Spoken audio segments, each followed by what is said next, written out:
अधिक मास म्हणजेच धोंड्याचा महिना दर 3 वर्षांनी आपल्याकडे येत असतो आणि त्यामागचे वैज्ञानिक कारण आपण या अगोदरच्या व्हिडिओमध्ये आधीच समजून घेतलं आहे. म्हणून आजची ही गोष्ट धोंड्याच्या महिन्यातील म्हणजेच अधिक मासातील सण का साजरा केला जातो याबद्दल आहे.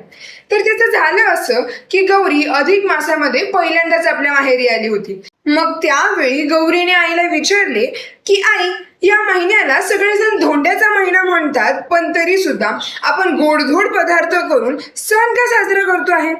मग त्यावेळी आईने तिला उत्तर दिले की बाळा, या महिन्याचे स्वामी स्वतः भगवान विष्णू आहेत आणि आपल्या संस्कृतीमध्ये सुद्धा जावयाला विष्णूचे रूप मानले जाते आणि म्हणूनच या पवित्र महिन्यामध्ये जावयाला विशेष आदर सत्कार केला जातो. आणि त्यानंतर थोड्या वेळाने दुपारी गौरीचे पती सुद्धा घरी आले. परंपरेनुसार त्यांना चांदीचे दीपदान करत पुरणपोळीचे जेवण व 33 अनारसांचे धोंड्याचे वाण सुद्धा देण्यात आले. आणि ही प्रथा इथेच थांबत नाही. जेवण झाल्यावर गौरी व तिच्या पतीने साडी व खण देऊन तिच्या आईची सुद्धा ओटी भरली.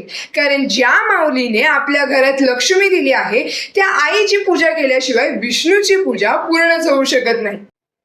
नातेसंबंध अधिक घट्ट करणे हाच तर आहे अधिक मासाचा खरा आध्यात्मिक अर्थ.